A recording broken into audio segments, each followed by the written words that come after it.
in my mind, it felt like my purpose on this earth is just to make money. Go make a business, make as much money as you can. I'm just gonna neglect everything else. Like, I struggled, and I discovered that for me to be satisfied in this lifetime, what I need to personally focus on is. Hi Nav, it's good to hang out. It's been a minute, and thanks for getting on an early time in this fun little podcast of hanging out. Which currently it is called hanging out, thanks to Matthew telling me yesterday. You should just call it hanging out. Decided this is what it is. We're just hanging out now. So how are you? What's your week looking like? What you up to these days? Well, I'm excited to just be here hanging out. Love the name, and it's direct to the point, just like Matthew. Yeah, So, love it. I'm good. The last time I saw you, we were in HQ together yeah, and we recorded a whole podcast episode. I don't know if you remember. It I was in do. Goose's Tesla. Does this exist? Did it ever come out? No. Okay, I was gonna say we It recorded is it, but so good. It is really? so funny. Yes. And Ooh. I was just lazy to edit it. But anyways, that's where we connected. So I'm thanks for having me here. I'm excited. Nav, if you want to release it, if you want to do a special episode and let me put it on my feed, just pass it over Ooh. here. We have editors. We'll just throw it in the Yes. mix. Why Is didn't I that just do that sooner? okay? You should share these files with me because I we'll forget you help have a you. whole editing team. Well, it's kind of new. We like are putting this together to get into organic, which is a whole thing because we are the ads Wait, lab. Yeah. ads are going organic? Yeah, yeah, it's happening. It's happening. It's all part of the master plan that we don't have that we are figuring out along the way. But I feel like this, like our strategy was like win the games with ads alone and just focus on ads.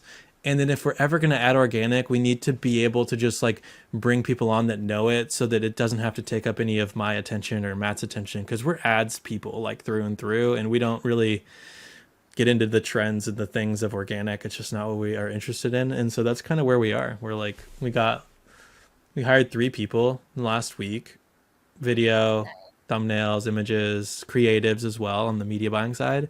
And we're just like, we're going to start cranking out some organic. We're going to have these conversations with our friends like Nav and Matthew.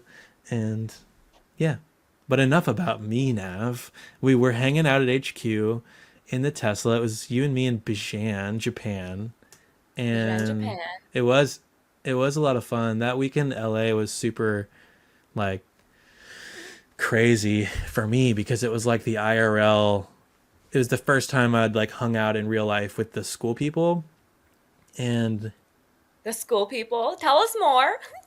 well, for you, the way that we met was you and Goose were kind of like we were met in LA when we arrived, like with Nav and Goose combination, and it felt like you two were delivering the experience for visitors, and the combo of the two of you too. Like I remember telling Goose, I was like, you and Nav combo is really good. You've got like a he's got a great like eye for like bringing to the table things that everyone will enjoy. He just knows how to like mesh it together and bring things out of people. And then you have this like great one-to-one connection thing where you seem to have more time than Goose whenever I was there. Goose was like being wrapped into fires and like working, He and then had you were actual just work to do. yeah, and then you were just like, so what are you guys working on today? What do you want to do? And like I felt like you were the presence at the time that I was there that could be given. Like Wow. so what was that period like for you? Because that I mean, in school time, years have gone by. It's been 2 months or whatever, but everything has changed, I'm sure. So tell me about like where that was and where you are today from there. Yeah. So I went to School HQ for being level 7, which was once upon a time a thing, no longer a thing, which I'm sad about. Mm, But if you hit level 7, you got a chance to go to School HQ and sort of see behind the scenes, see how things are done. And I was helping Captivate, which is Goose's community, with running this thing called Rainbow Games to help drive engagement. And that was a lot of fun.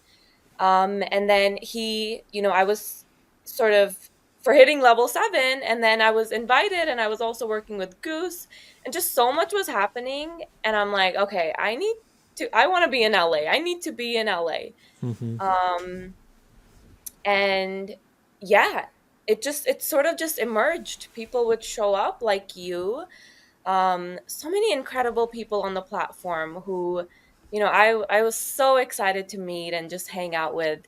And yeah, just giving people an experience. And like you said, Goose is really good at sort of planning things out, and it just always seems to work out. And I think that's a characteristic I noticed a lot of schoolers have, is like, especially the ones I've Mm-hmm. met in real life, it's sort of just knowing that it's all going to work out some way and going with the flow and enjoying it.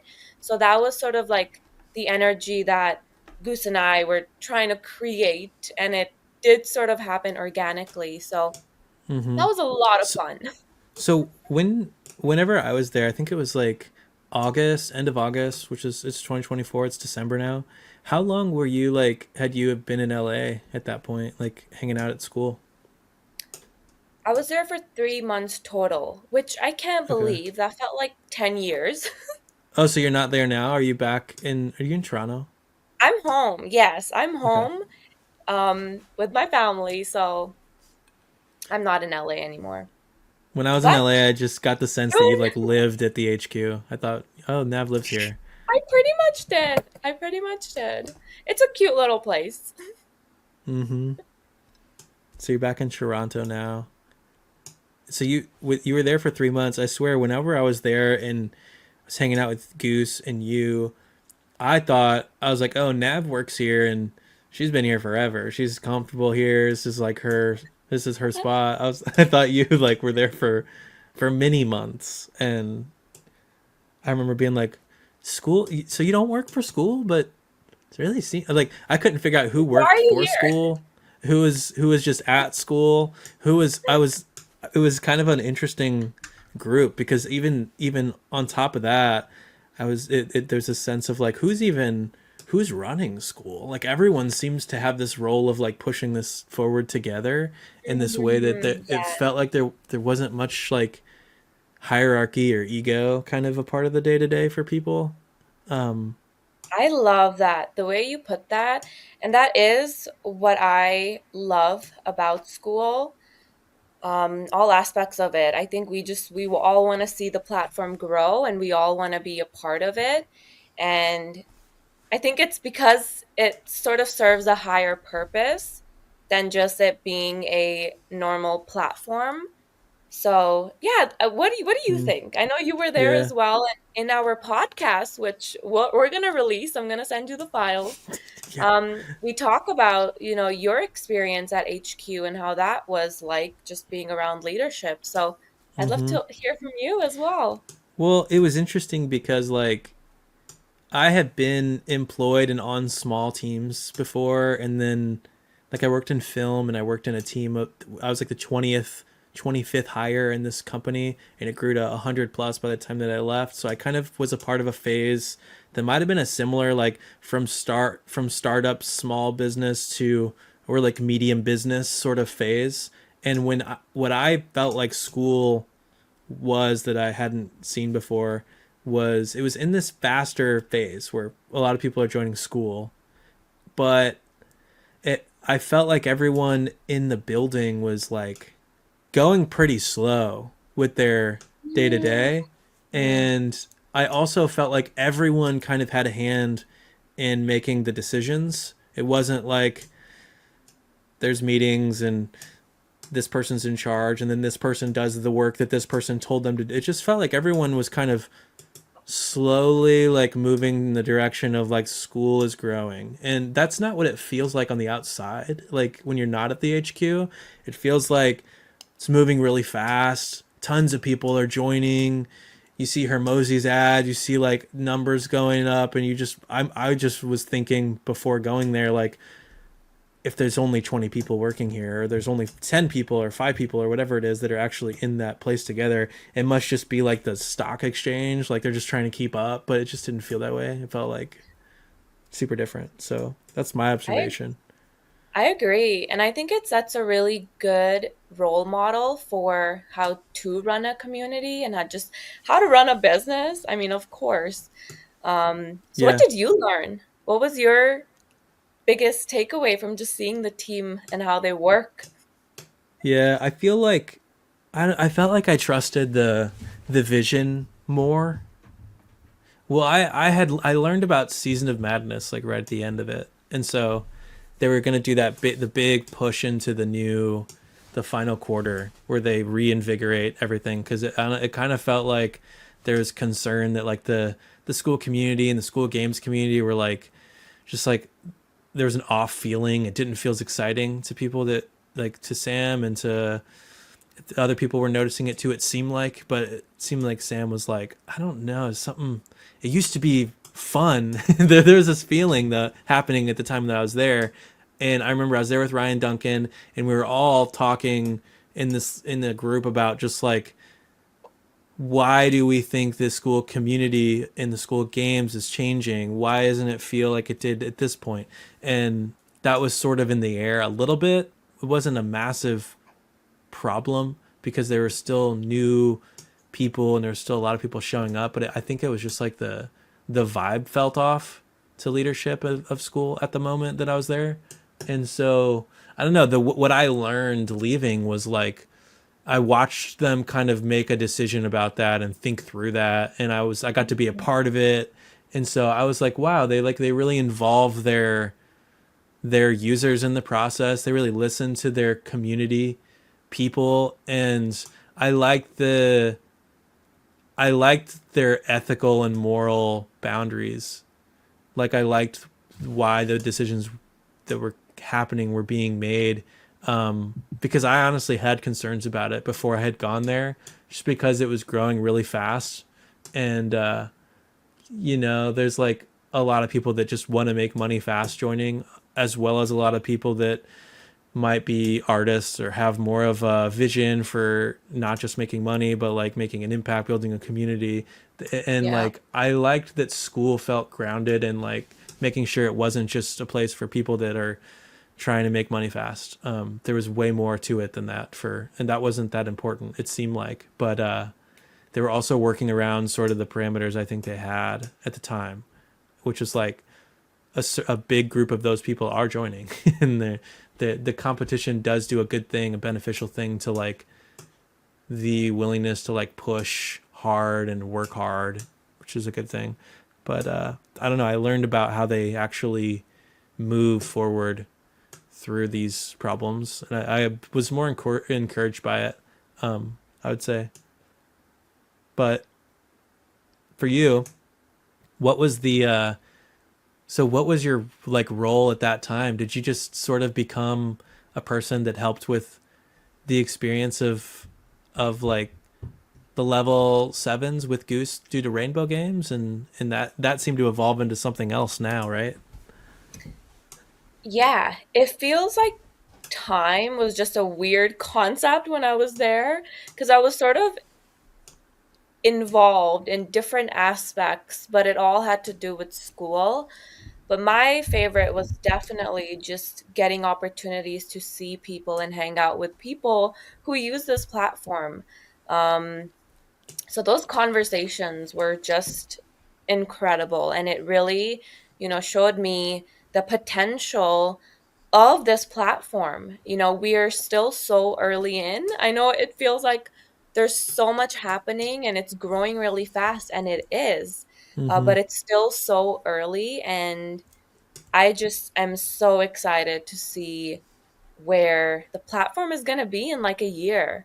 Mm-hmm. So, like, while I was there, it felt like I was also part of decisions. I mean, I was just there in the background observing everything happening. Mm-hmm. But seeing, like you mentioned, seeing these things take place in real time is it's like a magical experience. I don't know how to, and then to be able to use those stuff that you see being built and Mm, use it to, you know, help yourself grow and help your community grow. I magical. yeah.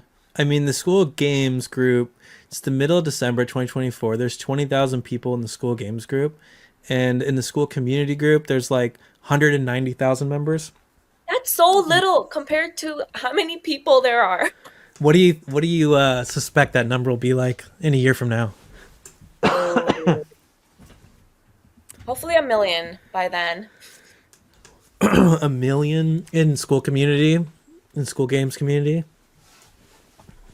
That's a big Numbers number. don't really, numbers, I just threw a number out.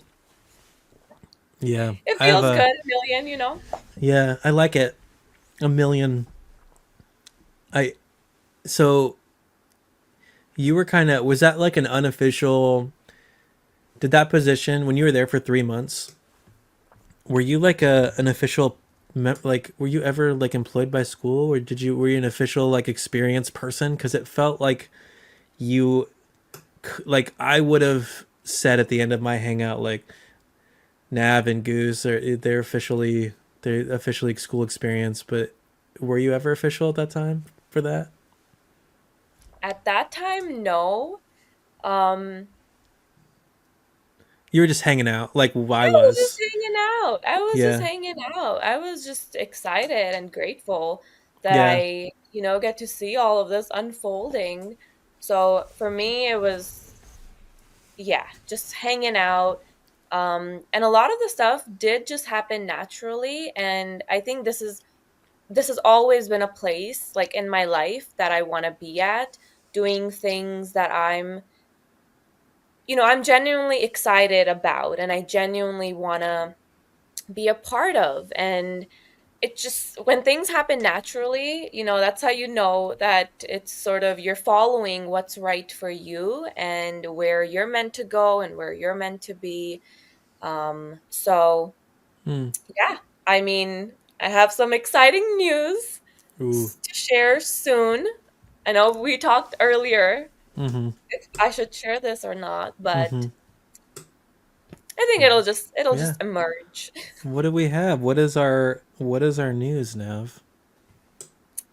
Okay. I guess I will share it.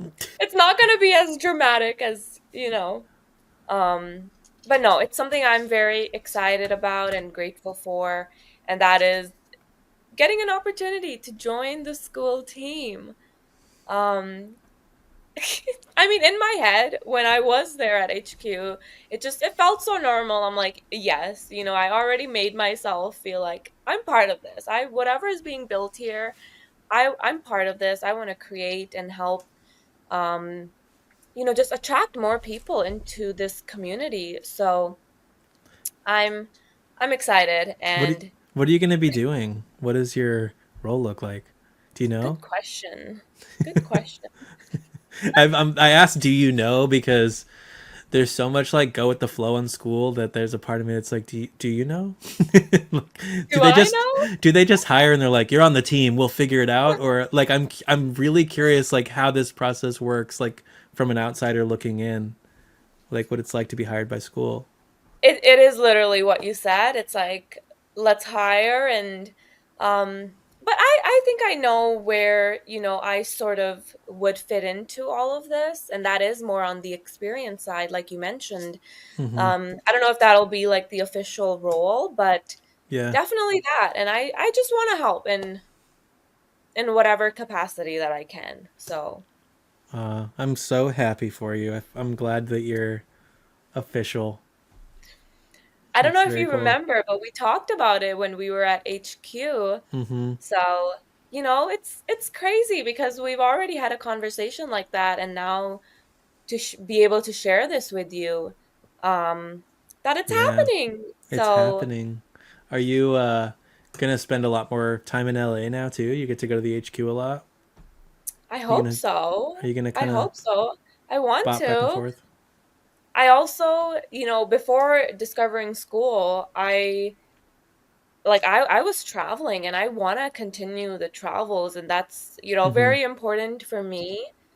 Um and I do want, it is a priority. However, like LA also doing this, following what makes me excited and viewing it from like a bigger purpose, a higher purpose. Um I'm excited for both, and I'm also just kind of going with the flow and Yeah. seeing where we end up. Yeah. It seems like it feels like it might be a different like this is speculation because I'm literally just working in the ads lab and kind of paying attention to school. But with there not being like a school games event this month, like I was just talking to Matthew and he's like, I'm not going to LA at the end of the month. It's so weird. Or Vegas, I mean. And like with that happening and school being in this period where there's like a break, I'm wondering like, is it feel like slower or is there like preparation for next year right now on the school side? Like does it feel like I could see that they're kind of working on some new, like Hermosi said there's newness coming to the games is changing like in January. And so are you feeling any of that? Are you a part of sort of deciding on how to move forward? Does it feel slower right now than normal and like you're just building things for later? Well, yes and no. Yes to all of this. Like you're making me think, which is why I love podcasts. It's like in real life discovery of what I'm doing, and am I making the right decisions? So I think questions like this help me view Mm-hmm. like, okay, where am I at? What skills do I want to build upon so that I can, keep growing and keep learning and be part of this vision that's being created by leadership and Sam. And I think Sam always has a plan.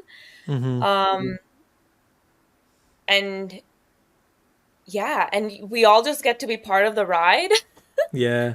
While also having our own communities, and like that's how, for a lot of people on Skool, that's the main source of income. So I think it'll be fun to, you know, I'll get a chance to see what's happening online and what's happening in real life and sort of make those connections and try to, develop my skills on how I can help with all of that. So hope that Mm-hmm. made sense. But Yeah.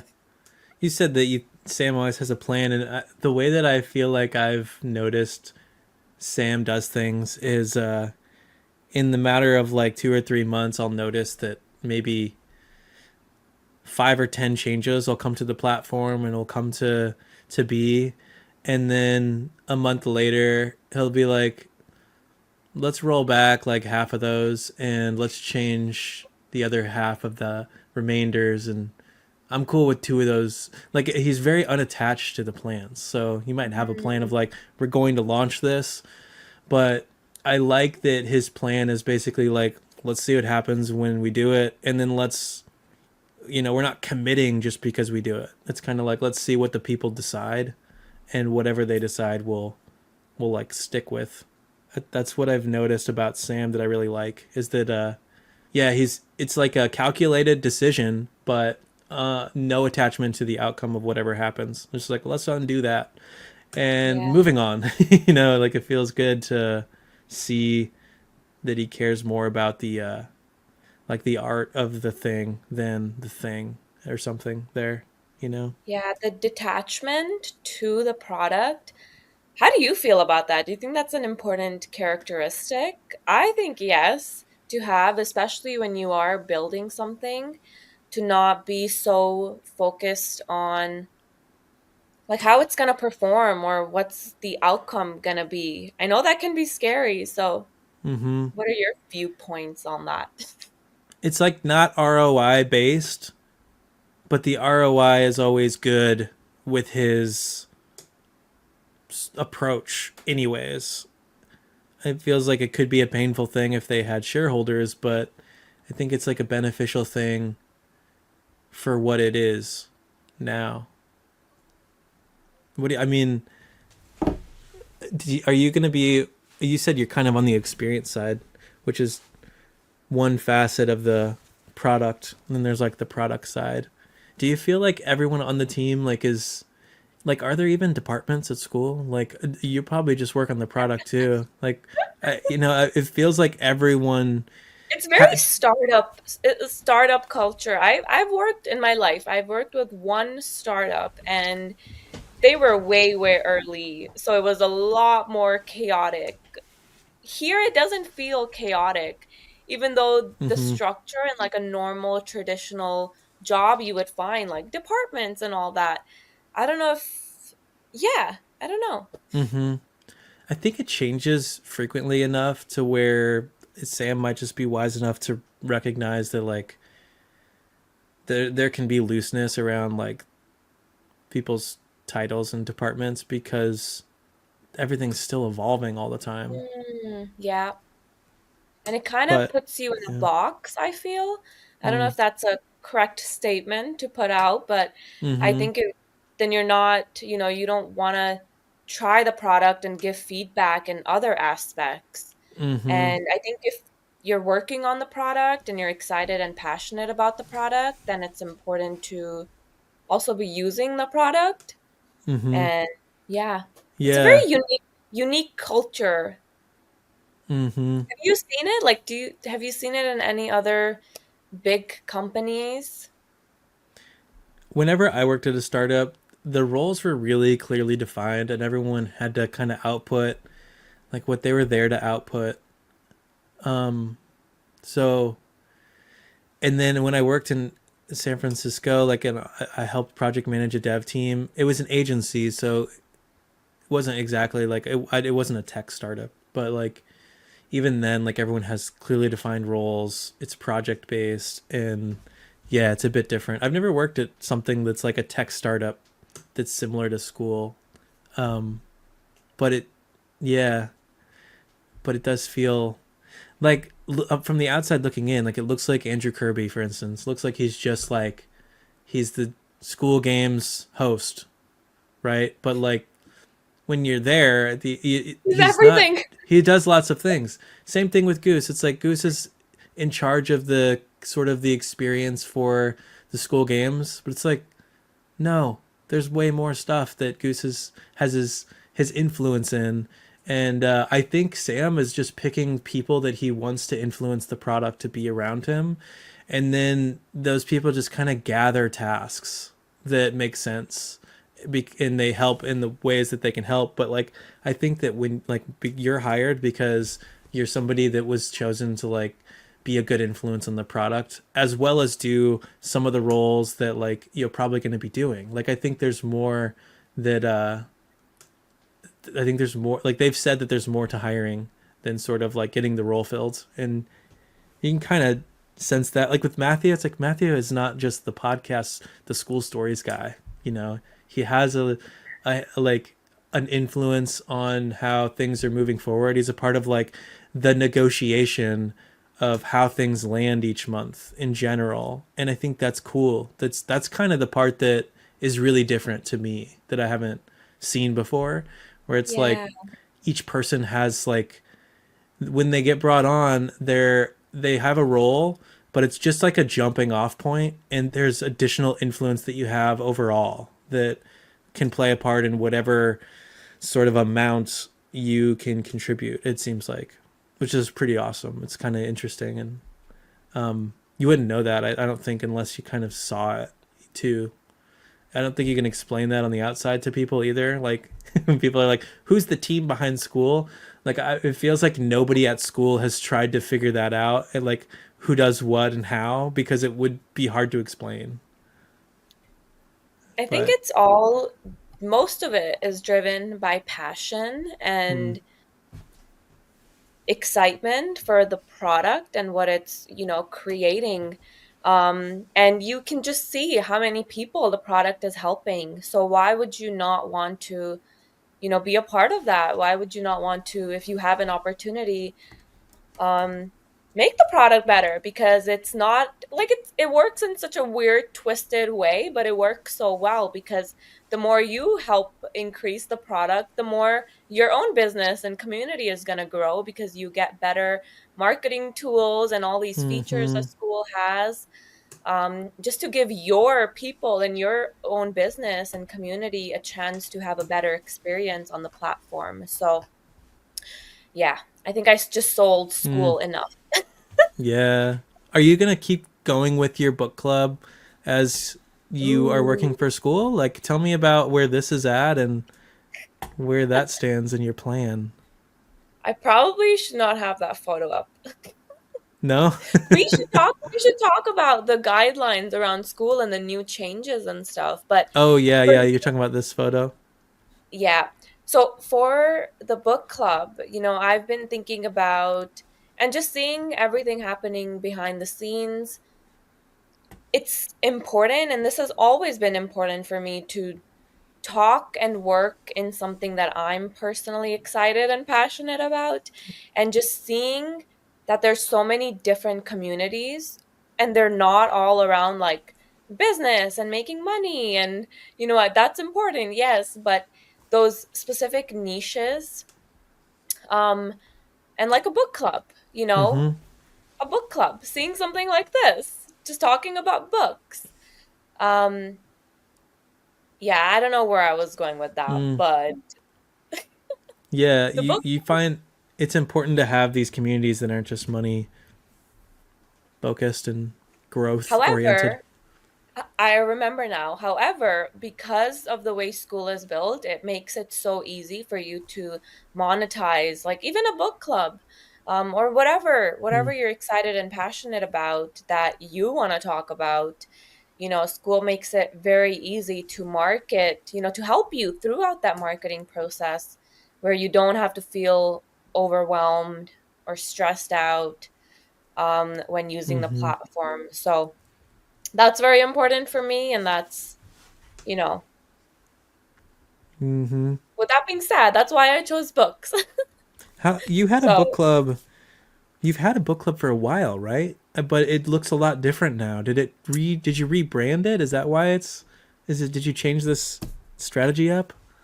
I grabbed the URL. So that was actually the reason why I have a book club in the first place and why it is the way it is now. Back when I was at HQ, I think it was my first month being there. That's when I got this URL. So it was a while ago, and I knew like I would use this for some purpose in the future. I just didn't know what it would look like. Mm-hmm. So I've had it for a while, and I'm just now, getting into, okay, we're sticking to this one thing, because that's another thing about me. I jump. I'm very prone to shiny object syndrome. Mm-hmm. And so, I like to try out new things. And the great thing about Skool is my people are still there. So they've been, if you're listening to this and you've seen all the 20 changes You had high and you're still school. That was here, fun. High high school was school. fun. What happened to high school? I don't know. I ask What? myself that every day. What? Yeah. What happened when you started it? I remember it was like We were like top 500 on day two. I don't know. yeah, I mean, it felt like we were back in high school. I feel like what I noticed happen is it was becoming something, and you're were you just like, I don't know if I want this to become this, or like what happened with high school? Well, high school is now bookshop, because I'm Mm-hmm. like, okay, I'll have a book club and then I'll have a bookshop. Mm-hmm. Um, I don't know. I don't know. The fun thing is I get to continue showing up and Yeah, just post, yeah. post Ev- what's true for the day. what I've noticed is that everybody basically takes swings that they get rid of on School, like the biggest and the brightest, and then also the starters and the beginning people. It's like we created the about page roast group, and I killed it. We created the mastermind group, and we're killing it. I mean, even like Matthew and Calvin, they started like the Diamond Club, really cool, and they killed it. Even the cafe, like School Cafe that Goose is putting on. Like I feel like there's a consistent thread that's like a lot of people have started 3 or 4 or 5 or however many groups, and if you're not feeling it, you try again and you remake it, and it's like it's okay.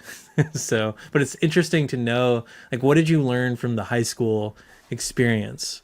Your group called high school. I mean, not like literally being in high school, but did something happen? Were you like, I know that I don't want to do that type of thing? Like, what was the takeaway for you? Do you think?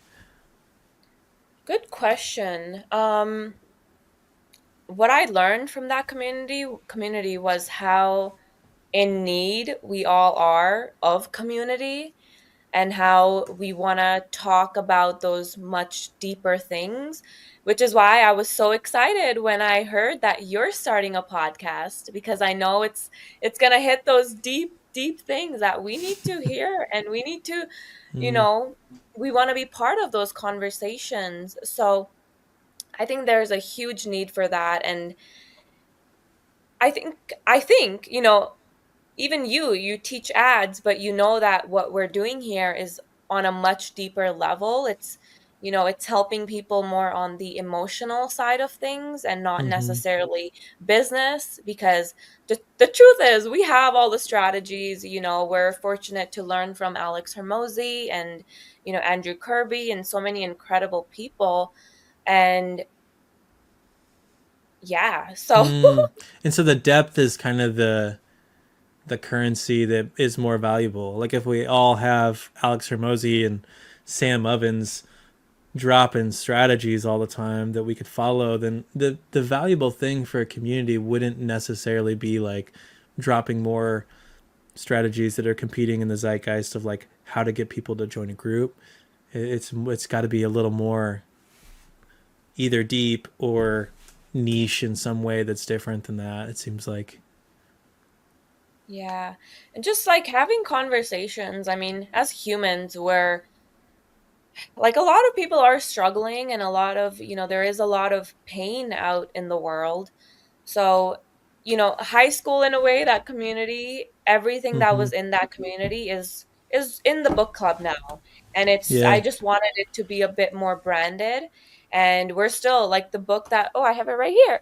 The book that we're doing this month is It Didn't Start With You, which is all about Ooh. family trauma, healing, generations of trauma. And the weird, like, it's all connected. If you Mm, heal parts of yourselves, it's going to translate to how you show up in your business. So mm, we're going to be getting into it, and to bring more of the business side of things, because yes, money's important. We want to also learn how to unlock that abundant side of ourselves. So we're going to be doing, like 100 million leads, offers, Think and Grow mm-hmm. Rich, the more money related books. Yeah. Um, but How did also you keeping in choose? mindset. How did you choose that book, the trauma book? Yeah. Because The. I needed it. Because I Mm, needed it. Pretty much for the past, when I first got into entrepreneurship in like 2018, my in my mind, it felt like my purpose on this earth is just to make money. Go make a business, make as much money as you can.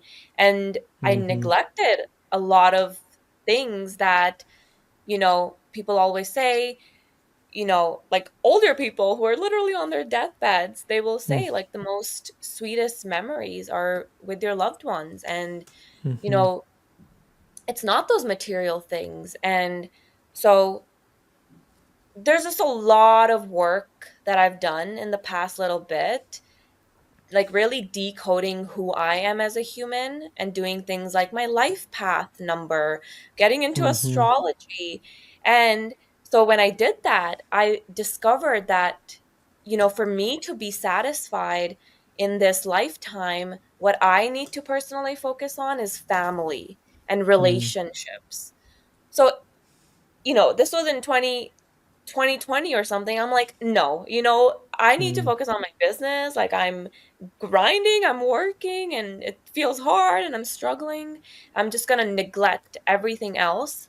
And when I was forced, literally forced to, I don't know if we want to get into that, but no, we I just, should. This is good.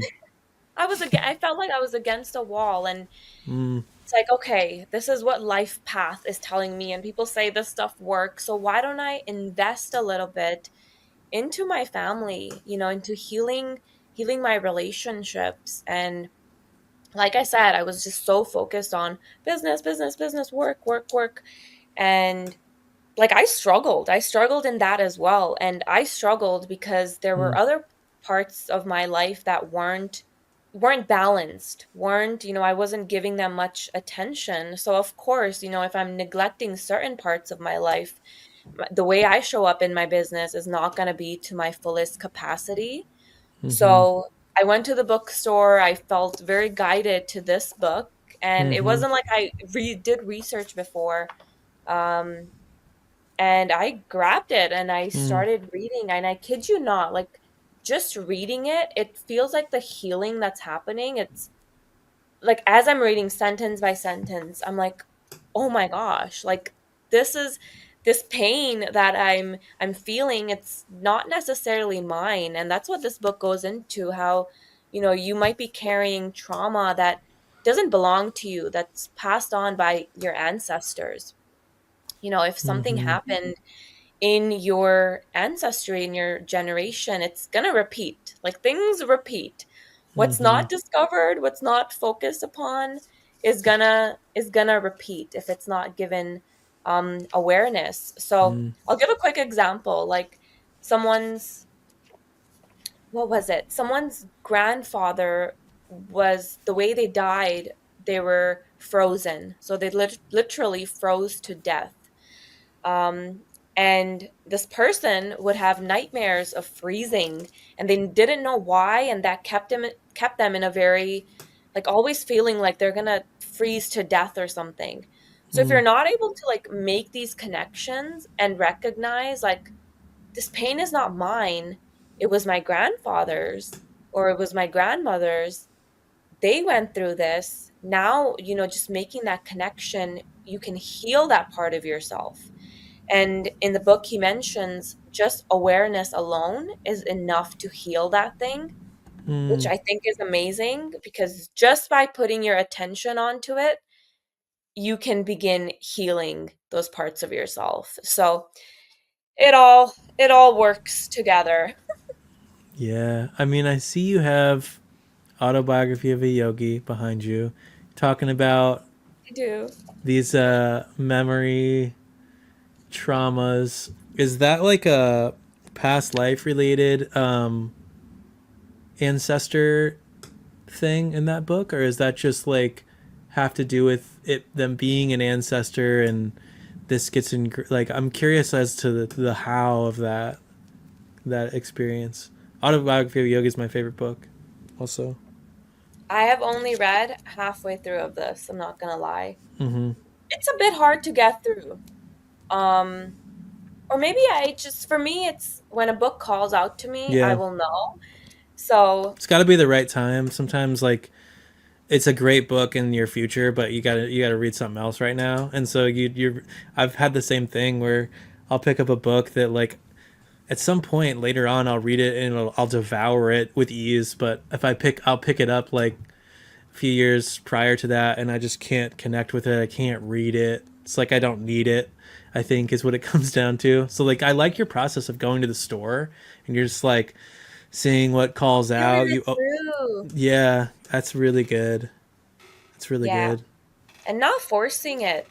We'll get back to your question because I think that was a really good question you asked. If you remember about, Yeah.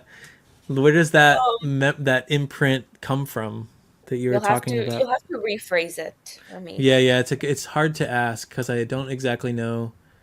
So you said you said that so like if your grandfather had this freeze to death experience, what is the bridge from that to somebody else is experiencing that dream or that memory? I understand. He says it in this book. Sometimes you will never know where certain things are coming from. Everything is so interconnected in such a weird way. Um, you might, there might have been a trauma in like passed down from your mother, and you might the way you showcase it is through your relationships, for example. That one is huge. How we show up. Do we have abandonment issues in our relationships?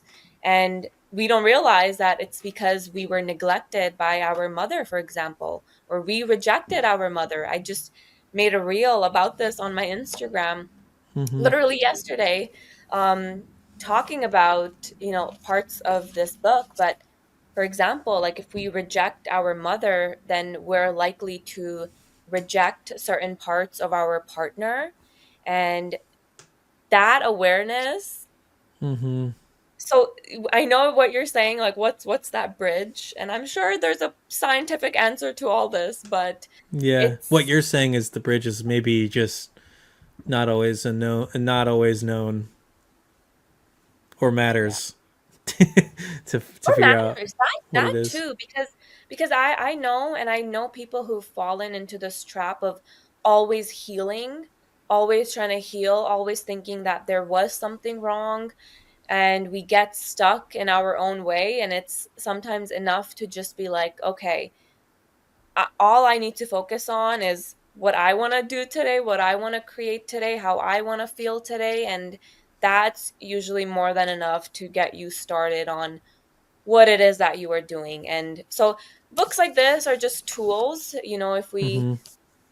we want to invest, and I do recommend, investing in your personal growth and just grabbing a book and reading. You might be surprised Mm-hmm. by what gets unlocked, and even the way you choose a book. Like for me, it's a very, like, what do I need to hear today? Sort of putting that intention out there, like what's the message I need to hear today? And even when I go to the bookstore, it's like going in with an intention of just, okay, universe, what do I need to hear today? And it's so weird the way this all works. Like I will just walk a certain way and go to a book, and I open to a random page, and it's like, this is what I needed. This is literally it. And that book could be so random, like this one. I have some books here, like Reading the Leaves, a Mm-hmm. tea ceremony. Mm-hmm. Um, yeah, like you'll be surprised. Go have fun with this. Books are meant to be fun. We don't always have to read, you Mm-hmm. know, boring books. I've noticed that like a lot of people that have joined the Skool team have a very big like they have like importance on intuition just in life. Hmm. Like I think that's a part of the uniqueness of that of the group of people that we're all in. Like the reason we're hanging out is sort of like a that's not always that important to people running a business, that they have some kind of like higher intuitive process that they're focused on getting better at and like pulling from, and they want to seek out basically the get better at that sort of thing instead of just get better at the business sort of thing. Which is Yeah. in the books that you read, it's like if you're reading, Alex Hermosi, $100 million offers, but you're reading like autobiography of a yogi and these other like that balance is kind of the balance. The Yes. the manifestation business balance too is similar, but yeah, I mean, have you noticed that too? Do you feel like that is the type of people that you see like rising into the leadership teams on Skool, or like what have you noticed about those people and with Skool? Have you seen that as well, or does it look different to you? I haven't had an opportunity to chat and meet everyone yet. But from, you know, even just chatting with Sam and seeing the way that he works and his values and his guidelines and principles, um, like it's very evident that he himself is a very intuitive person. So I think that is a very unique thing about Skool and who it attracts. I've also noticed like it's the more, the more woo woo spiritual and the more intuitive creatives, a lot of people who have sort of been like left out in a weird way in the business world, who maybe want to do business differently. Maybe doing business doesn't mean sending out 100 cold emails a day, you Mm, know, learning different ways of doing business based on who you are as a human, what your own principles are, how you want to show up, what you want to share with the world. And you're unique. Everyone is so unique, and there's room for everyone and everything. That's like, I think that's a huge principle that the whole platform sort of operates on. um mm, yeah. So yeah. So different, changing gears a little bit. Whenever you were, are you, you were helping Goose with Rainbow Games, or maybe you still are. I'm not sure, but what what was your role in that part of your school experience? glad you asked, because a lot of that now does connect with my book club. Yeah. Um, so I joined um, Rainbow Games. Well, I found Captivate first. First of all, Captivate was my first community that I personally invested in. I love the energy of Goose and Bon and LA, the original three, on the team, and they really helped me a lot. Bon specifically, he helped me, get clear on my offer and making me realize that business does not need to be boring. Business that does not need to happen in a boring way. And they were the first community that I saw that were doing this with like color and just fun and cussing. And I'm like, yes, like these are my people. This is who I want to learn from, because this is how I want to run my business. So when I personally seek out mentors, it's who's running business in a way that I want to run business. So that happened, and then I just really wanted to be more involved. So I would do free co-working calls inside of Captivate, and naturally I ended up, joining that team as well. And I ran something called the Rainbow Games, which is where it was like a 16-day challenge sprint where the goal was to get very clear on your offer. And I was sort of in charge of putting that whole thing together and running it, and it did really well. We had amazing offers that are, now you see like some of them winning the Skool games with the Mm, offer that was created inside of Captivate. Um, through Rainbow Games. So that was amazing, and seeing that growth. But anyways, Rainbow mm, Games, we read 100 Million Offers by Alex Hermosi, and that links to book club mm, now, because now I want to continue that. It was a very proven structure, 16 days. By the end of it, you have a clear offer. So that's the plan with the book club, is to tie those two things together, the business and the mindset. mm, So the mindset and the more healing would be like a book like this, and mm-hmm. combining it with 100 million leads, for example. So you're getting it all. Yeah. So you had this experience of facilitating reading and processing a book together through Rainbow Games. You're bringing that over to your group now and Yeah. doing this balance between the business and the mind. Yeah, that's really cool. Like that that bridge is really like clear. Are you still doing the Rainbow Games side? Did you like move over to your own project at some point? Are you still involved? So now I will be more involved with just school stuff in Yeah. general, and I am focused on my book club, and that's what I'm really excited and passionate about. And I'm, sort of envisioning what that would look like. So I'm not running Rainbow Games inside of Captivate, but a version of that will be happening inside of the book club, going Mm, into 2025. So I'm yeah. excited to see how all of this will unfold. Yeah. For me, it's also like running these things is to see like okay, what's working? What do people respond to? What drives engagement? Yeah. Um, and just testing out and having fun with it.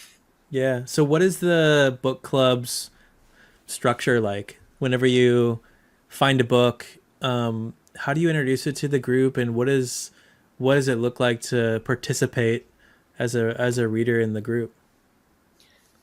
So this is the first book. I know I've had the book club for a while, but this was the first official book, and we're gonna finish reading this at the end of December, Mm-hmm. of this year, not next year. Mm-hmm. So one book a month, for me, it feels like it's a bit too long. So that's why I'm gonna introduce two books in January, which I have Mm. already chosen. So I'll be Ooh. sharing that very soon on school.com/book club.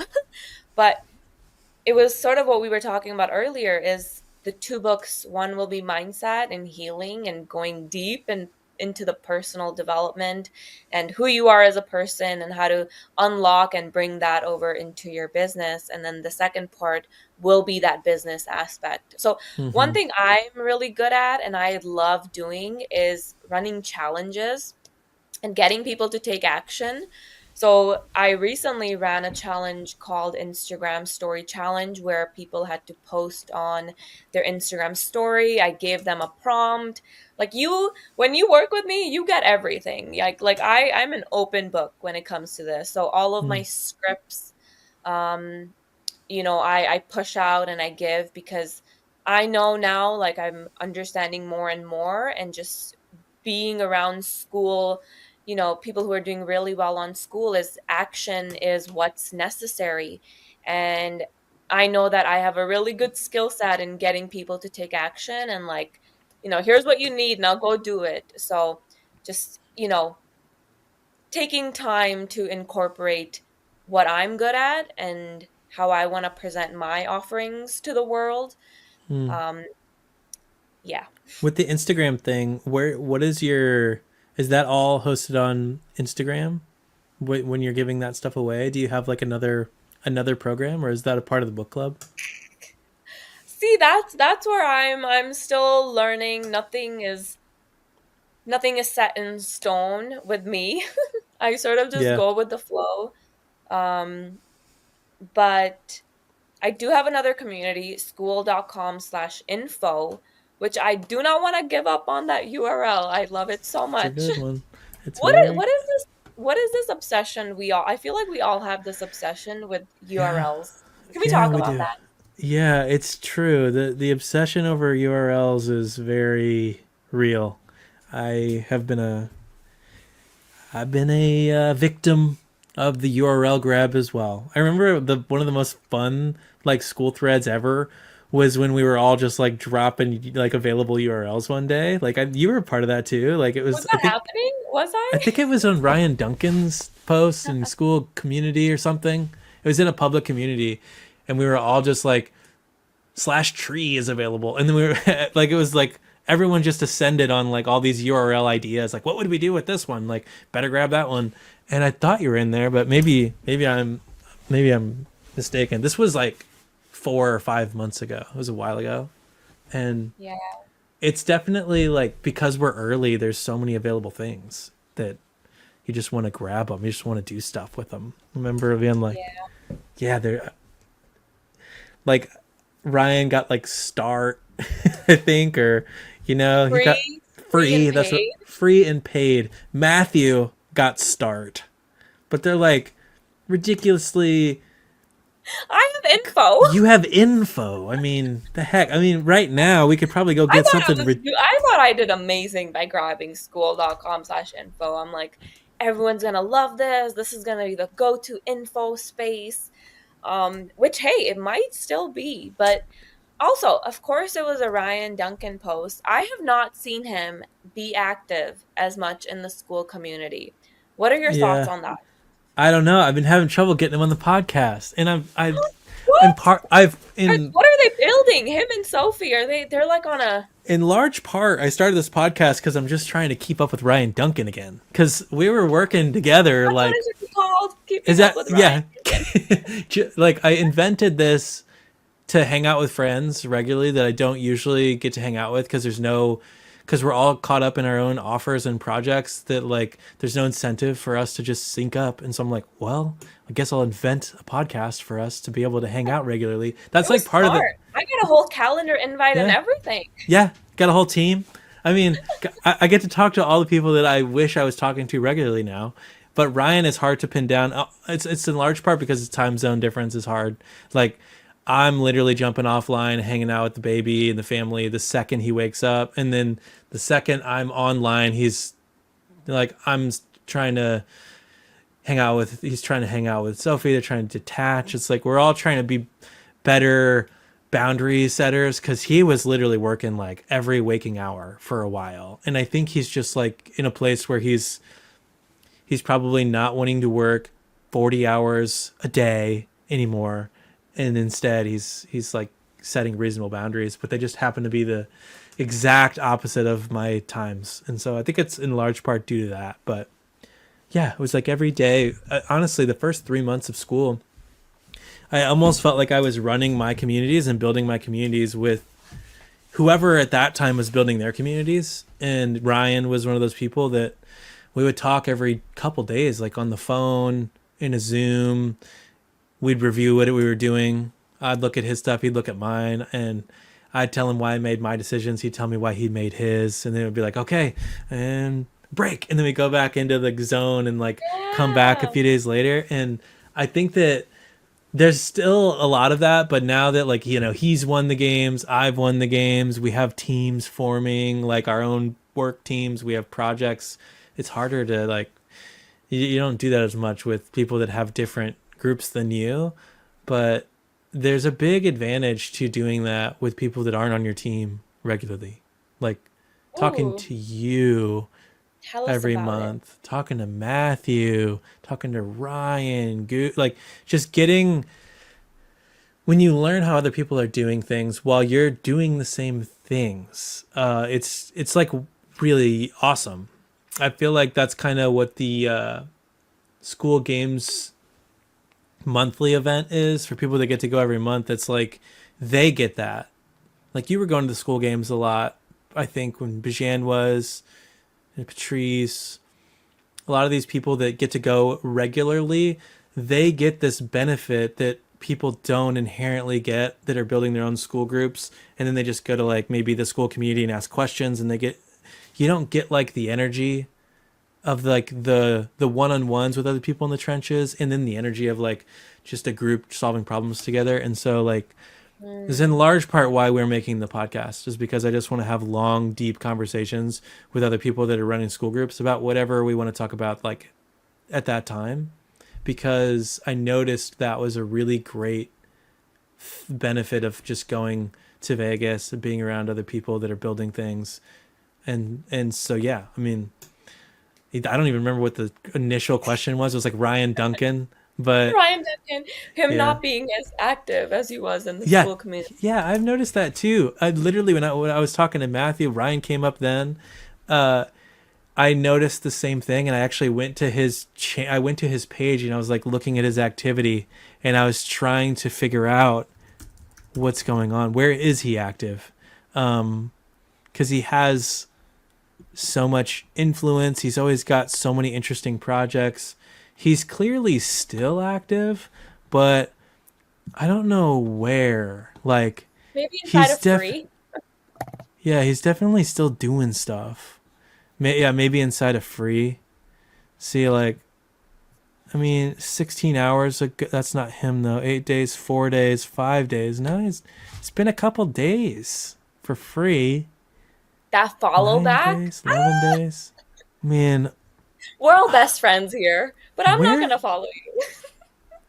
Yeah, I'm sorry. I'm sorry. I don't follow very many people. I decided to cut back because I can't keep up with work with all the It's people that I follow. distracting. Yeah, it's It can be real. distracting. Like as we're talking, I'm wondering, is there anyone I could cut?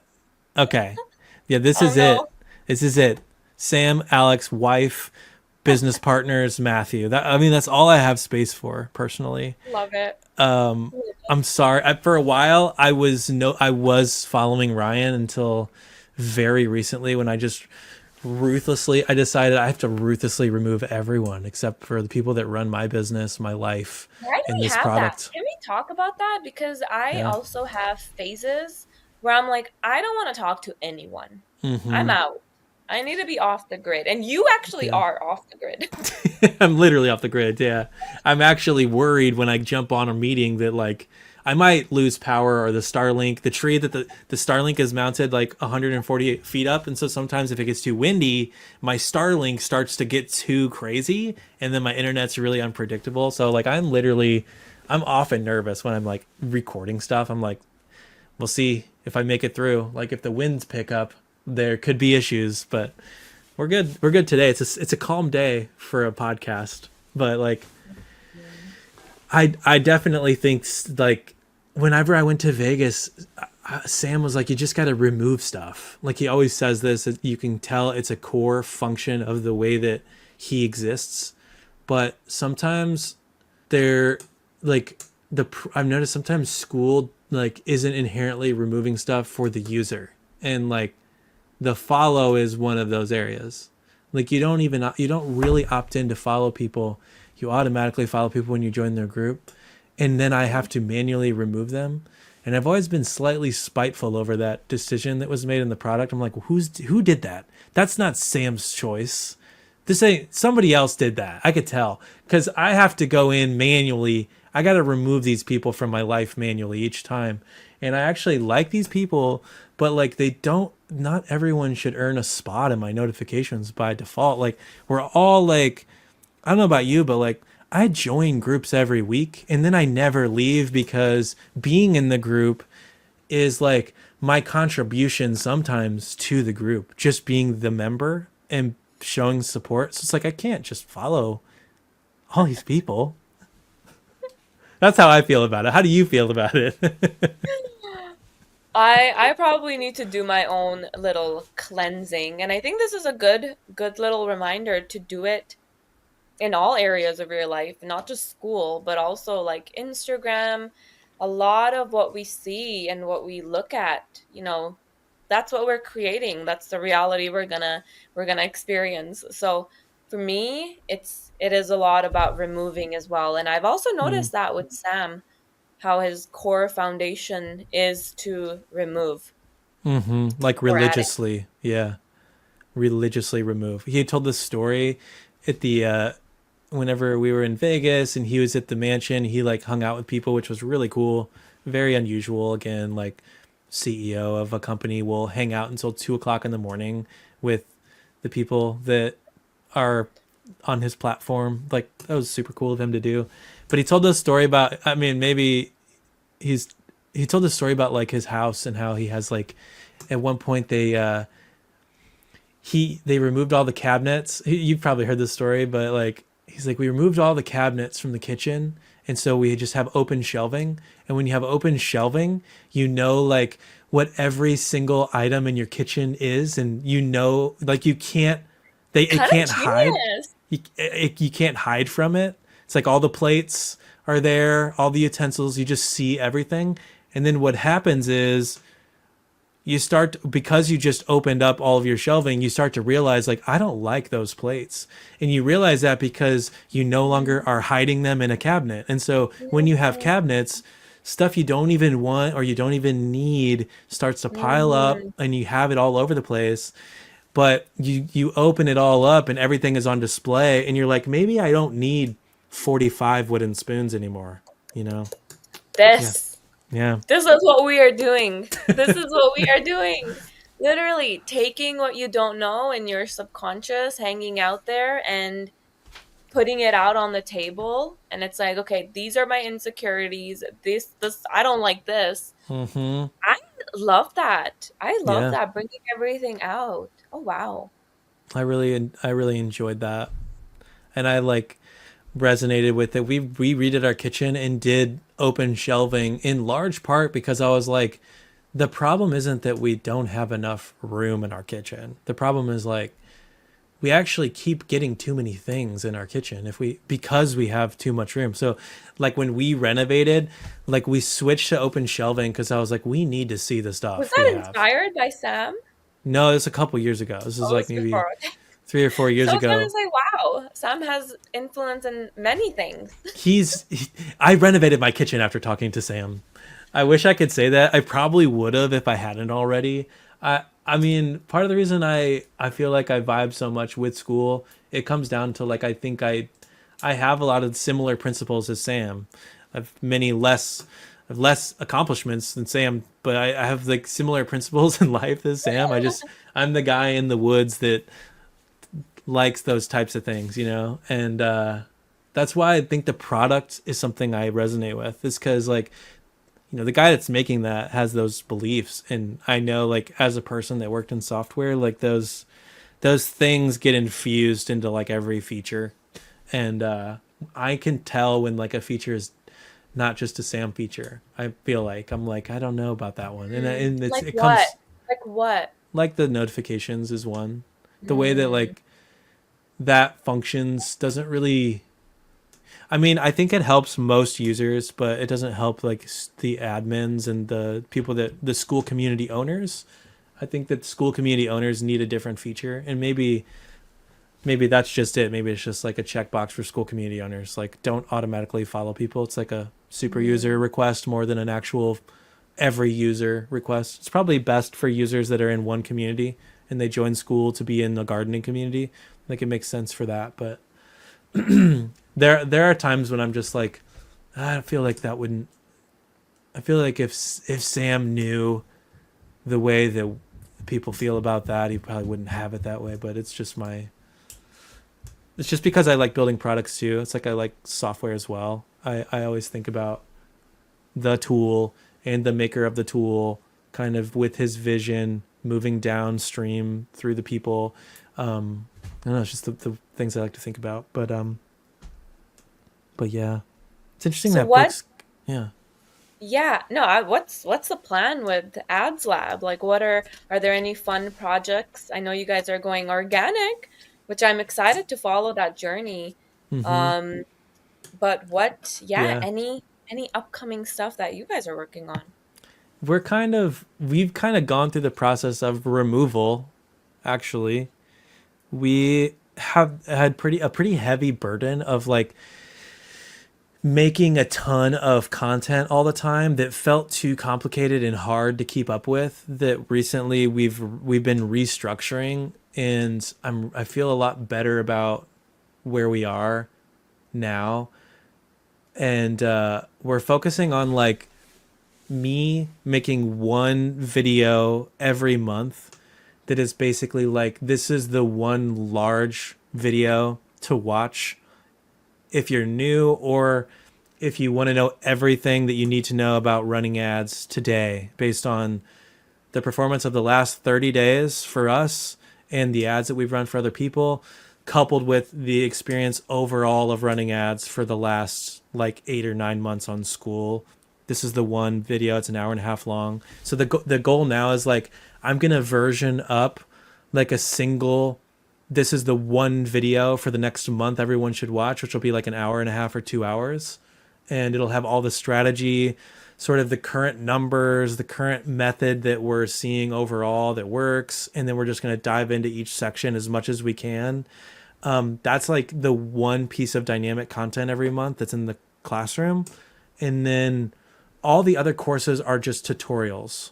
It's just like how to set up an ad account, how do we edit creatives. It's going to be like not dynamic but static tutorials that will like maybe they'll version up eventually, like if the UI changes for ads manager, which unfortunately it does basically every day, but like everything else is kind of static except the one video. And then on the we dedicate the calendar to like creative work. So it's like strategy is the one video, 1.5 hour, 2 hour video, classroom tutorials, and then the calendar is creatives, so creative stuff. So it's like 1 hour I'm gonna just design creatives live. Whoever joins, I'll make your creatives and we'll talk about it. Or join, we're just gonna write copy.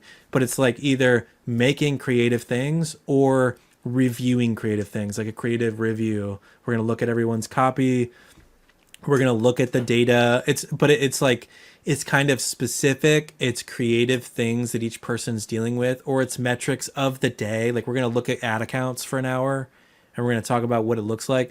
But it really like, yeah, that's kind of the split. We didn't really have a split. We just were kind of doing lots of things. And I think that the newest, best sort of thing that we've figured out is like exactly how to divide the community so that we're putting things in the right places. And so we're coupling that with like, we hired creative people to make all of our images and videos and do editing. So we're kind of Mm, launching organic. So it's like organic and structure have really come about in the last month for us. And wow. yeah, and we're I love also that. running. Yeah, No, go ahead. I want to hear. I want to hear it I all. I was also gonna say because we run Keytron's ads for him. So he's the goat, and we run all of his ad campaigns since the school games. We've been doing that, and so we also are like using that to inform like what we're teaching. And so sometimes we might pull out a learning and like case study it and present it inside of the ads lab too. So we have sort of that aspect as well, which that goes into sort of the calendar event style. Like we're going to break down what happened on Black Friday or whatever for Keo. Yeah, how was Cause that like? How was that running Keytron's ads? yeah, they're a super cool group. There's, they're, it's been pretty great. We're still kind of establishing and setting up shop and trying to work on just the mix of like long term plans and then short term needs. But it's been really good. It's kind of hard because like Black Friday is on like Thanksgiving weekend and we were visiting family and I was like checking in every once in a while on the this ad campaign and it was a big one. Like I mean Keo did like over 100K new MRR on Black Friday weekend because of the ads. That's So insane. it was a very like big endeavor for us to be doing while we're hanging out with family, but it was good. It was yeah, we definitely need a creative team with the amount of like images and stuff that we're making for Keo. So you But have your own clients as well. Like you teach ads, but I think you're very selective with yeah, who you work with. we have one Keo's our one remaining client and then we have a couple of other school group owners that we still help and I'll say it's because they're kind of because they're more wholesome and I want to help them. It's not because Aw. they honestly like it's Keo and some wholesome people that I like because they deserve some resources, but it's like our goal is kind of maybe 1 to 3 people like Keo that we're helping. And this is like top 10 all-time groups only is kind of the standard for who we would help. And so we're kind of just we're helping Keo right now. Whenever we won the games, we won the games because we offered like a coaching offer. Just kind of we said we're only going to offer this during the games, and it was like 1K a month, and we got 27 people to buy it, and a lot of those people we started running their ads, and it got really hectic and chaotic. We were running a lot of people's ads, and we were like, we don't want to do this, but we knew that it was for a limited time, and so we did it for the learnings, and dwindled all of that down to like it's Keo and a few other people that I think like we just connected heart to heart, but their numbers aren't that good to be honest. But there's a lot of wholesomeness, and it's just they deserve the help. And I mean, maybe eventually we can crack it, but I honestly don't know exactly how to crack it. It's more of a challenge, and I kind of like that it's a challenge. But yeah, that's kind of the setup, and we've decided like there's a healthy setup where we're running ads for a few bigger people so that we can teach everybody ads. We're running our own Mm. ads. We're observing like the people in the ads lab running. They all tell us what ads they're running, what their costs are, what's working. And so the amount of tinkering that's happening is kind of we're trying to get it just right, but not too much so that we can really focus on delivering value in the ads lab and then helping the few people kind of on the all-time board that we can boost up and also learn from because it's like a mutual thing for people like Keo. So Yeah, I love the way that you're sort of running your business because it's involved with Skool. Like you are very involved with Skool. I see you on the platform, engaging and then helping those people with their ads and getting that feedback, and then making money through all of this too, and it's like your business. So it's so Hmm. beautiful, and I think we're going to see more and more of that happening on the platform. Yeah, I think people that are more vision focused or heart focused will be coming to the platform with sort of the whispers of what I hear things becoming from the school games too. I think that's really good. I The don't know. whispers. There's whispers. There's nothing official, but I know people like us probably know what's going on. I don't even know what has actually entered the conversation, like in school games or school community in the last week, but it seems like that'll be a really beneficial change overall to attract the visionaries and the artists and the wholesome people. I'm excited Yeah. about that phase, that change.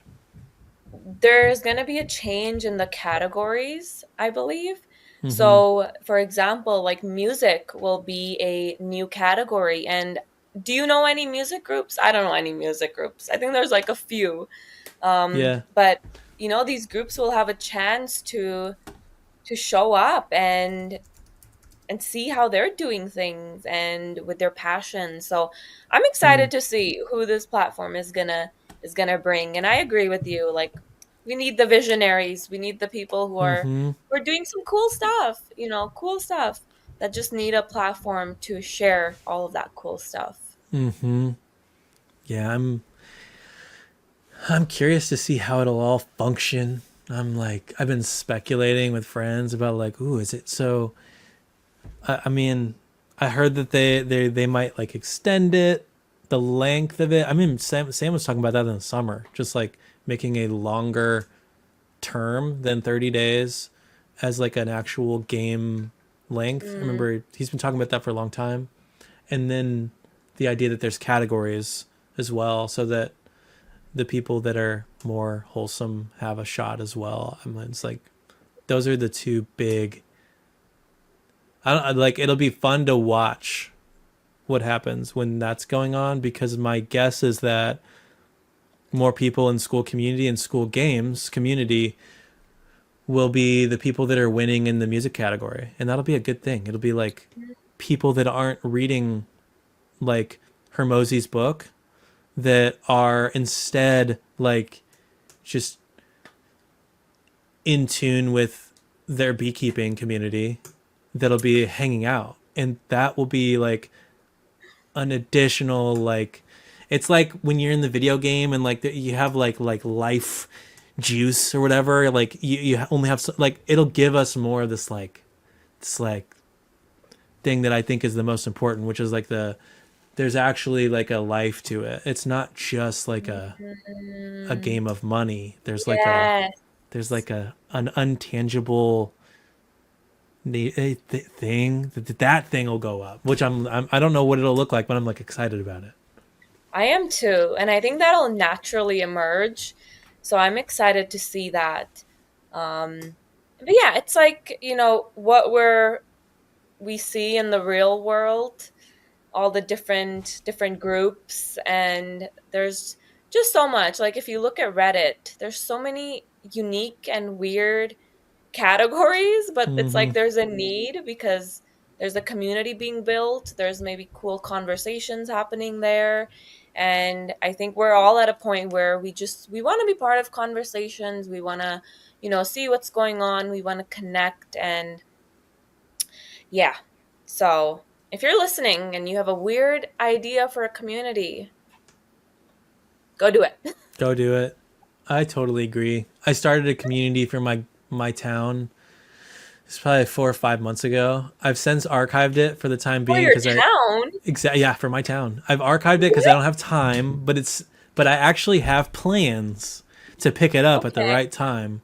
Yeah, I live in a small town. There's only like 1,000 people, 500 to 1,000 people in our town, but it's like a mountain town, so it's like a 30 square mile area. So it's like giant area, small amount of people, And in our town, like a lot of people have land, they have like property that they manage, and there's like a specialized set of skills that you like if you have them it'll be easier for you. There's also just like knowing how things work here that would be useful when you join the town. And then there's also just like stories that aren't captured that should be captured and passed on to the next This like is so gen cool. yeah the next I'll pull it open because I mean I kind of built the framework, I built the whole thing out, and then I decided like I'm not going to be able to do this anytime soon, but I still plan on doing it.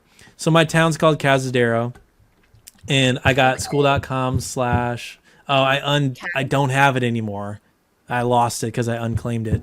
But like it's basically like gonna be a place for locals. It's a small town, and so I was literally just gonna like capture resources and stuff that people might need. Like I have this like 120-page PDF on like how to manage your own gravel roads and how to manage water runoff and high grades in mountain environments. Like that's an insanely weirdly specific resource, but I didn't have it for the first couple years I lived in my town. And so there's that, and then there's just stories of people that have been here since the beginning of when it was a town that can talk about what has happened since they've been here. They've watched the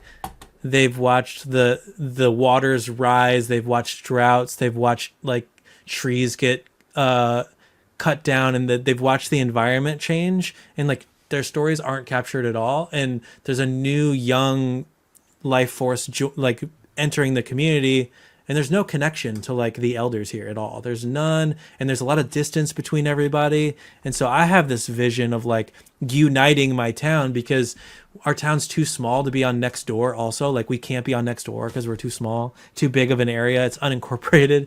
And also like next door is, it's kind of algorithmic. Like the things that I've noticed like get the most attention on next door are basically like drama and problems. And so it's like I don't know, there's Facebook groups, but it just turns into like the only thing that shows up in the Facebook group in my feed ever for our town is like someone fell off a cliff, or we had to evacuate because of a fire, or like drama. And so it's like for me, I feel like school is this place for people that just need to collect information and facilitate like a connection that doesn't exist yet, that they Yeah. want to like bridge the thing, because I've wanted to do that where I live, and I finally decided like school's going to be the easiest way to do this. Like I was going to build a website and put up like a server. This thing about using like a personal knowledge management app to You've like been cross thinking about link. this.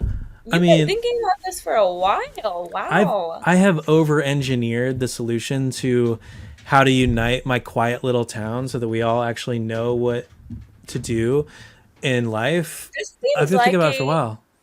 amazing solution. This seems like Yeah, I can see this being used.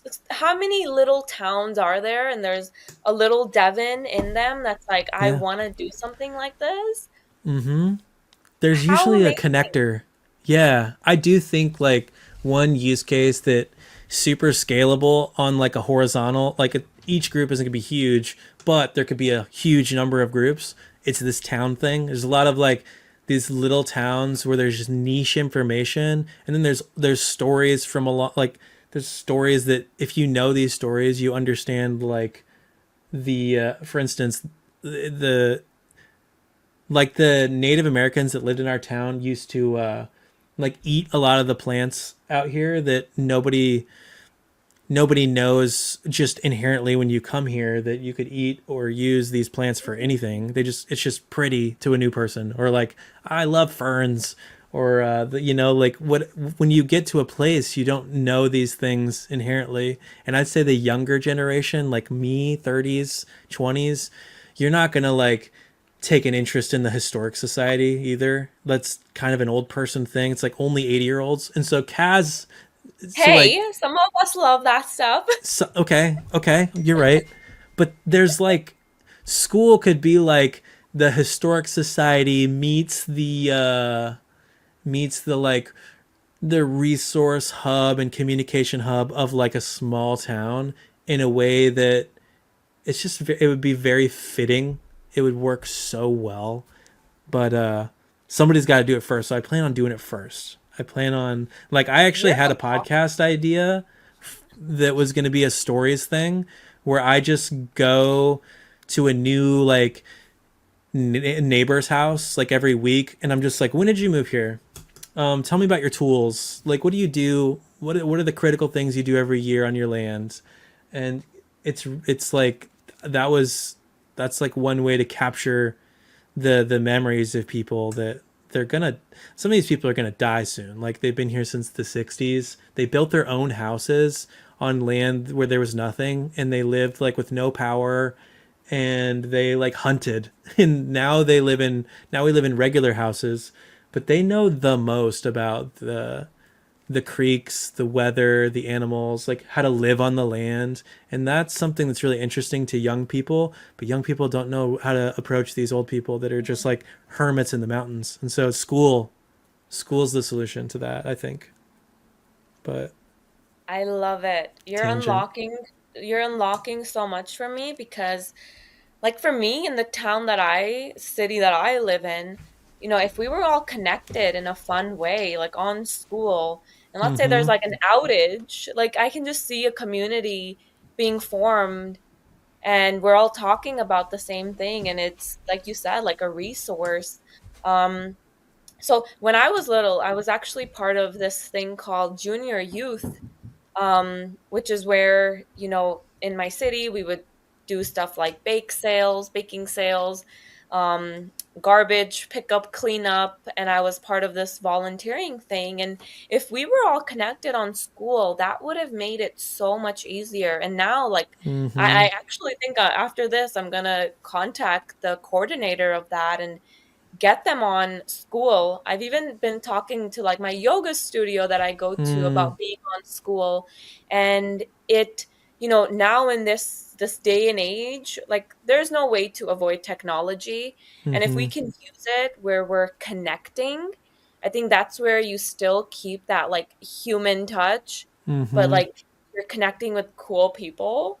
So, Yeah. wow, this is gonna be cool. There's so many uniting like topics that have nothing to do with money that are perfect for school. Like, and I would say that a lot of the solutions they're not good enough. Like Nextdoor and Facebook groups aren't good enough for like this like connection that you're trying to bridge between, you and your neighbors in your small town, because anyone that's in a Facebook group is in 100 Facebook groups. And if you're in 100 Facebook groups, you won't see the notifications of 95 of the groups. So you don't really reliably get to reach the people that you're trying to reach with other tools. And that's what I've found to be the problem. And then there's just like building manual things that's too hard. So it's like that there's really not a good, like this really could be a good thing. It's just nobody's doing this and making enough money to like make a splash on School yet, I would say. And maybe it doesn't make money. And that's why nobody knows about it, is because we currently just know about the things on School that make the most money because of the School Games incentive up to this point. And so again, I'm excited about the new categories because I'm hoping it just like sheds a light on more group types. And I don't know, maybe there could just be like a different kind of game someday, that is like, wholesomeness games or something where it's like it Wholesome has games. nothing I was has just gonna say nothing nothing to do with money. It's just like just groups that win at like being real. I don't know how the hell you measure this, but like the most connected groups that have had the ooh, most I like that. they've had the most interchange due to their school community or something. That's the thing, you can't capture that. Even though that's like the most priceless thing, it's hard to Hmm. capture that. Yeah, Um, it would be wrong to put a like a material ROI on it, which is why you couldn't have like a typical games for it. Well, you could do the thing that like Apple kind of does, where you, as School, as the company, just like actually makes the call a curated, like, this is the wholesome group of the month call kind of a thing. Like that, like Apple has they have the App Store, and they just will spotlight you. Like, who knows why they made that call? They're just like, we're just spotlighting these guys because we like them. It's like, I mean, if Mm. Skool really wanted to help people that were more wholesome, that they have no shot at competing with the ROI metrics, then they would almost need to kind of take a stance. There'd need to be like a team or a person that's like curating and choosing like who deserves the spotlight this month, and kind of pick Ooh, I them like that. for them, you know? Spotlight. I need to write this Yeah. down. Mm, Because I agree with you. And that also, the beginner who's just getting started, it gives them sort of hope that their crazy idea that they're worried isn't gonna be recognized. I don't know. I agree with you. It gives people mm, a chance to showcase their art um in a fun mm. way. What about like another Skool moderated community that's just like called Wholesome or something, you know? And it's literally like, you're not allowed to talk about money in here. Like, we only talk about like how to add quality of life to passion and artists and whole like groups Mm. that really probably will never make money inherent. Like, maybe it's just like, it's not money tactics. It could be there could be a trifecta here. There could be a holy trinity. School should have 3 sanctioned groups, but they only have 2. And we know for a fact that school's all Mhm. about threes. There's a numerology. We're Wait, missing a group. you're on to something here. We're missing a group right now. And it's the wholesome, it's the group where it's taboo to talk about money or efficiency, you know? It's like, Mhm. it's the holy trinity of like adding that quality level to show that school really does care about this, because there's a place where it's sacred talk, you know? It's like, you only, anyone that talks about like ROI is, they're banned from this group. They're banned. It's like a church. It's something like a church. Oh gosh. Anyways, I think there's something that school could do. And there could be like a high priest of that group. Like, if Kirby is the host of the school games, Kirby the High Priest. there's got to be, maybe it's Nav, the high priestess of the like church, the wholesomeness group, and it's all intuition. There's no games. Like, the it'll be a very interesting group, to say the least. But yeah, I guess that's a good place to leave it. Nav, I think that might be this place we leave it. Oh my gosh. That was awesome. Yeah, it was Do we fun. want to do an outro? We should probably do an outro. Sometimes I just like to pay homage at the end. Thank you, Skool. Thank you, Sam, Mosey, and Skool. Thank you for what you have done. How did you do that, first of Um, all? it's just a little StreamYard overlays. Yeah, I've got some other ones that are irrelevant that I'll show as well, like this olive oil here. Oh, for Indian cooking, very nice. Mm-hmm. That's what it Yeah, says. yeah. Oh, is that what it says? Oh Yes, it yeah, it does. does for Indian cooking. Why And do you only use olive oil for Indian cooking? I don't know why that olive oil that is here is only for Indian cooking. That's interesting. What's different about it? I wonder if it has any like spices. Anyway, yeah. What do you, Nav? Before we go, I was gonna call this group School Notes, which I'm not gonna do, by the way, because I don't want to use the school name for one, and it also just it's gonna get like Matthew's group is gonna get confused with it, School Stories, and also like I think because it was like we're kind of just comparing notes, like of what's going on, but I'm curious. But this is a cute little image, isn't it? Like, it's just It is. GPT. It's just like it honestly has like the high school thing like that you were doing, the nostalgic high school, like we're in school, we're just passing notes feeling. But like Do you feel like this group or this podcast should be called anything after this, or do you think it should be started in any particular way? Any any decisions that you could help influence would be great. If you were me, That was you. See, the thing about you is you're connected with Skool and you have your own community.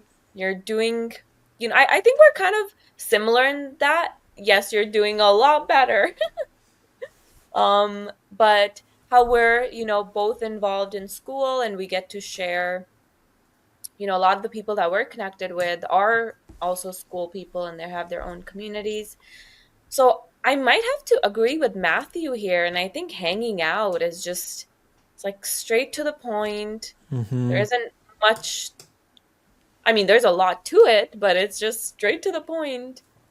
Yeah, Um, hanging out. Hanging out.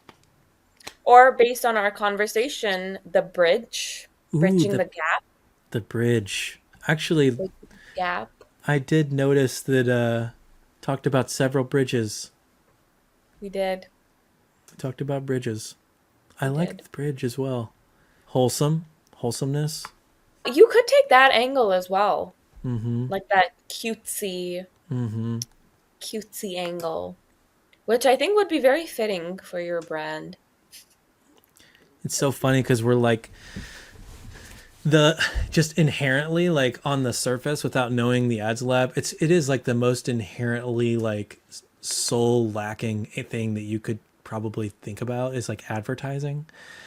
But we actually have so much like heart in our group that Yeah. it's it is kind of strange to try to think about if this podcast was by the Skool ads lab, what would it be called? But it is by me and the Skool ads lab, and we are hanging out.